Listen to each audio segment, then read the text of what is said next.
Games involving the discovery of the new world seem to be making a bit of a comeback these days. We've seen several releases of this kind within the last year, and interactive magic is extending the trend with exploration. One of the first strategy sims I ever played was a game called 7 Cities of Gold on my Commodore 64 years ago, and it still remains one of my all-time favorites. It was a sim about the discovery of the new world, so I was very interested when Exploration was released. And what do you think of exploration now that you've played it? Well, it has some really good features and some features that aren't quite so good.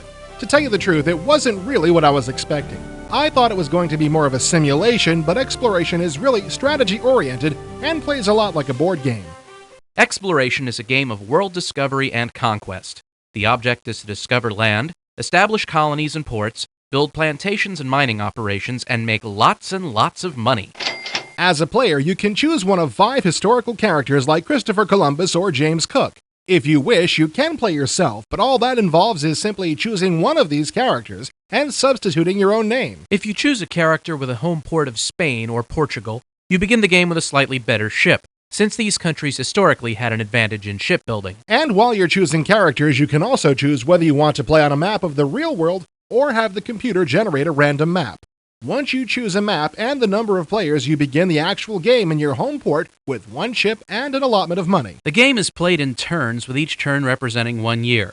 A game played from beginning to end would take 300 years, ending in 1789, which was what? Jack? The year Cheers debuted? No.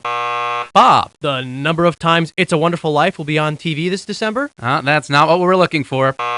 Jerry? The average number of swear words uttered after buying Phantasmagoria? No, sorry. 1789 is the year of the French Revolution. A player can retire earlier if they want, but in 1789, all players are forced to retire, which I think stinks. An option should be included to play longer, indefinitely if we want. It would have been nice, but as mentioned before, Exploration plays like a board game, not a sim. So there are very definite goals and ending points for the game. But there isn't any one goal to be achieved in Exploration. When a player's game is over, they're evaluated in 15 different categories. Depending on how a player rates in all categories, they are given a final rating, which can be anywhere between Pauper and Royal Advisor. The port is where you begin the founding of your empire. This is where the most important game functions take place. The port screen is a 3-screen wide picture of an old ship port. The players scroll left and right to access the different buildings, which represent different game functions. The office, shipyard, pub, banker, trader, church, political center, and the historian can be found in every port regardless of the country, although the port itself looks different. If you want to go to the bank, you just click on the bank building. If you want to go to the trader, you click on the trader's store. This is a nice interface, which works very well. All transactions and decisions are made with the mouse, so it's very simple to accomplish things in port. Once you get your ship outfitted with the men and supplies you need for a voyage, you set off to discover the new world. As a turn-based game, each ship has a certain number of spaces that it can sail during a single turn. As ship technology increases, the number of spaces a ship can travel will increase. The only problem is that it doesn't matter how much cargo you're carrying on board, the distance your ship can travel always stays the same. At the beginning of the game, the only thing that shows on your map is your home country and port. All else is black.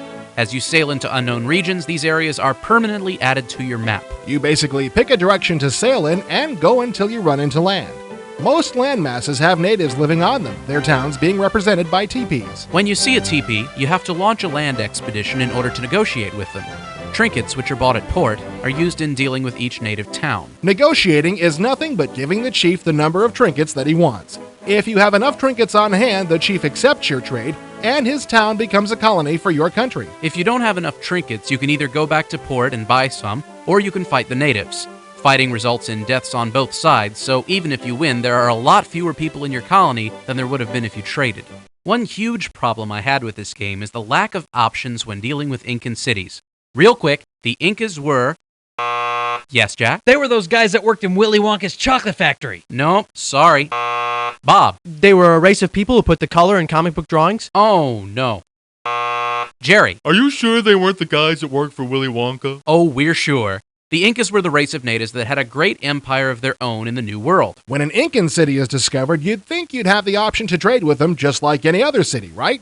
Well, in exploration, you have no other option than to fight the Incas for their city. That stinks. Why'd they do it like that? The reasoning behind this horrible feature is that historically the discoverers always fought the Incas for their land, so that's what you, the player, are limited to doing. That's awful. There should at least be a game option of trading with the Incas. I mean, this is a PC game, where there are usually lots of game options available. The designers shouldn't have stuck to the history books quite so strictly, and they should have given us the ability to do what we wanted. It feels more like a political statement than a gaming choice. Once a colony is established, the player has a variety of options open to him. Cotton, tobacco, and sugar plantations can be built, or mining operations for ore, silver, and gold can be established. There are certain geographic and population attributes that affect where you want to build.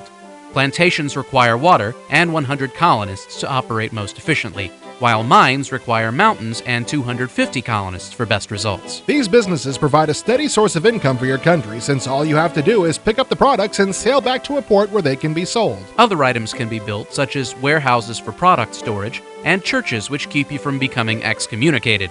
When a town's population becomes big enough, it can be upgraded to a fort or a port. The game goes on like this turn after turn, colonizing, building, selling what's produced, and buying more ships. The tough part is when the other players start to get into your territory. Wars always break out, which usually means the loss of ships and territory.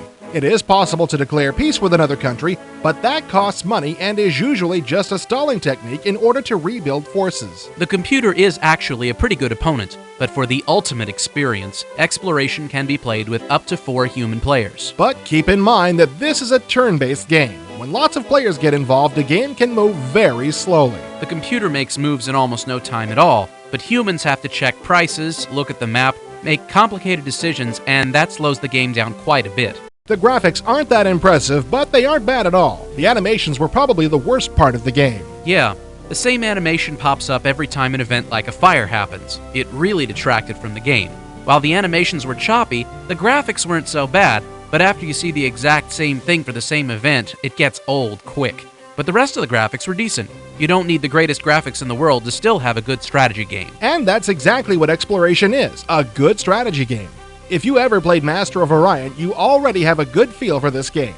While it's not exactly on the same level as Orion, they play a lot alike. Once you get into it, you'll find yourself putting off a lot of other things, telling yourself that you want just one more turn. It's a fun, addictive game, even with its flaws.